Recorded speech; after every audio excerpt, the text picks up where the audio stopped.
तो दोस्तों हो चुका है लीक कक्षा 8 का जो है से गणित का पेपर, वो भी अर्धवार्षिक परीक्षा 2000 जो कि 25 में होने वाला है। क्योंकि आपके परीक्षा में पेपर जहां से बन के आता है वहीं से मैंने इसको डायरेक्ट जो है से PDF में मंगा लिया है। तो आपकी परीक्षा में मैं आपको 100% गारंटी के साथ कह सकता हूं कि आपकी परीक्षा में यही पेपर आने वाला है।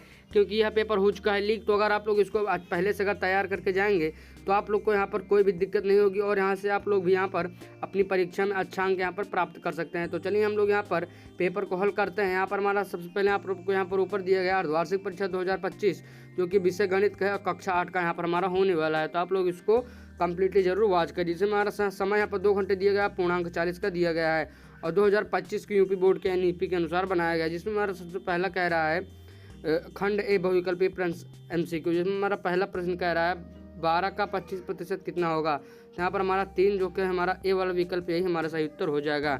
इसके बाद यहाँ से हम लोग आगे बढ़ेंगे तो प्रश्न संख्या 2 कह रहा है एक त्रिभुज में तीनों कोणों का योगफल होता है। तो यहाँ पर हमारा तीनों कोणों का योगफल 180 होता है, जो कि हमारा बी वाला विकल्प यहाँ पर एकदम सही विकल्प हो जाएगा। इसके बाद यहाँ से हम लोग जब आगे बढ़ेंगे अगला प्रश्न कह रहा है प्रश्न संख्या 3 यदि कोई संख्या 9 से विभाजित होती है तो उसके अंकों का योग क्या होगा। तो यहाँ पर हमारा 9 से विभाज्य होती है। तो यहाँ पर हमारा सी वाला विकल्प यहाँ पर बिल्कुल सही हो जाएगा। इसके बाद यहाँ से हम लोग आगे बढ़ेंगे तो अगला प्रश्न चौथा प्रश्न हमारा ये कह रहा है वर्ग की एक भुजा 60 सेंटीमीटर है तो उसका क्षेत्रफल क्या होगा। तो यहाँ पर हमारा वर्ग का क्षेत्रफल भुजा स्क्वायर होता है तो 7 × 7 यानी 49 सेंटीमीटर स्क्वायर। यहाँ पर बी वाला विकल्प यहाँ पर एकदम सही उत्तर हो जाएगा। इसके बाद यहाँ से हम लोग आगे बढ़ेंगे तो यहाँ पर हमारा अगला 5वां प्रश्न कह रहा है 1 किलोमीटर बराबर मीटर में, तो 1000 मीटर हमारे यहाँ पर सही उत्तर हो जाएगा। इसके बाद यहाँ से हम आगे आएंगे तो खंड बी में यहाँ पर हम लोग को कह रहा है 150 और 200 का लघुत्तम समापवर्तन ज्ञात कीजिए यानी LCM। उसके बाद प्रश्न संख्या 7 कह रहा है एक संख्या को 7 से भाग देने पर भाजक 3 है तो शेषफल यहाँ पर ज्ञात करना है। आप लोग को इसको यहाँ पर लगा लेना होगा। उसके बाद 8वां प्रश्न कह रहा है एक समकोण त्रिभुज में यदि कोण 90 अंश है तो दूसरा 45 अंश है तो तीसरा कोण यहाँ पर आपको क्या करना है। तो यहाँ पर आप लोग को 90 45 तो जो लेना और 180 में से घटा देंगे तो यहाँ पर आप लोग को तीसरा कोण आराम से मालूम हो जाएगा। उसके बाद 9वां प्रश्न कह रहा है 8 का स्क्वायर प्लस 4 का स्क्वायर बराबर कितना। तो 8 8 64 4 4 16 आप लोग इसको जोड़ के बराबर बता सकते हैं। उसके बाद 10वां प्रश्न कह रहा है किसी वस्तु की कीमत 500 है उस पर 10% की छूट दी जाए तो विक्रय मूल्य क्या होगा। तो आप लोग को यहाँ पर इसको बता देना होगा। उसके बाद आगे बढ़ेंगे तो खंड सी में यहाँ पर हम लोग को वर्णात्मक प्रश्न कह रहा है कि 2 संख्याएं 56 और 98 इनका महत्तम समापवर्तक ज्ञात कीजिए। उसके बाद प्रश्न संख्या यहाँ पर 12 कह रहा है एक आयत की लंबाई 12 सेंटीमीटर और चौड़ाई 8 सेंटीमीटर तो उसका क्षेत्रफल यहाँ पर आप लोग को बता देना होगा। तो यहाँ पर आप लोग 12 और 8 का गुणा जब कर देंगे तो ये हमारा आ जाएगा क्योंकि लंबाई गुणे चौड़ाई यहाँ पर उसका हो जाता है। उसके बाद यहाँ से प्रश्न संख्या 13 कह रहे घन का आयतन 125 सेंटीमीटर क्यूब है उसकी भुजा ज्ञात कीजिए। तो यहाँ पर हमारा 5 सेंटीमीटर इसका आ जाएगा क्योंकि अगर आप लोग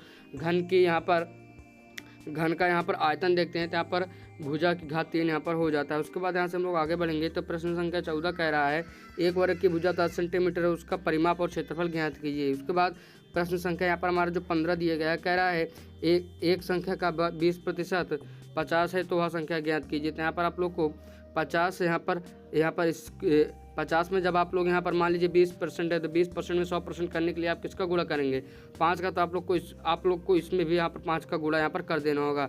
5 5 25 आप लोग यहाँ पर निकाल लीजिएगा इसी प्रकार से। उसके बाद खंड यहाँ पर डी में आए हैं तो यहाँ पर हमारा अगला कह रहा है 16 दो संख्याओं का योग 90 है यदि एक संख्या दूसरे से 10 अधिक है तो दोनों संख्या यहाँ पर आपको ज्ञात करना है। उसके बाद यहाँ से प्रश्न संख्या 17 कह रहा है एक साइकिल 2400 में खरीदी गई यदि उस पर 5% की हानि हुई तो विक्रय मूल्य ज्ञात कीजिए। उसके बाद हम लोग यहाँ पर आगे बढ़ते हैं तो प्रश्न संख्या 18 कह रहा है आयत की लंबाई 15 सेंटीमीटर और चौड़ाई 10 सेंटीमीटर तो उसका क्षेत्रफल और परिमाप ज्ञात कीजिए। उसके बाद यहाँ से प्रश्न संख्या 19 कह रहा है एक बगीचे की लंबाई 25 मीटर और चौड़ाई 20 मीटर है तो उसमें 2 बार पेंट किया गया है। यहाँ पर आप लोग को बताना होगा कि कुल पेंटिंग क्षेत्रफल ज्ञात कीजिए। उसके बाद आगे बढ़ेंगे यहाँ पर हमारा अगला प्रश्न कह रहे हैं एक समांतर चतुर्भुज का आधार 12 सेंटीमीटर और ऊंचाई 8 सेंटीमीटर तो उसका यहाँ पर आप लोग को क्षेत्रफल ज्ञात करना होगा। तो अगर आप लोग हमारे चैनल पर पहली बार आए तो आप हमारे चैनल को सब्सक्राइब कर सकते हैं।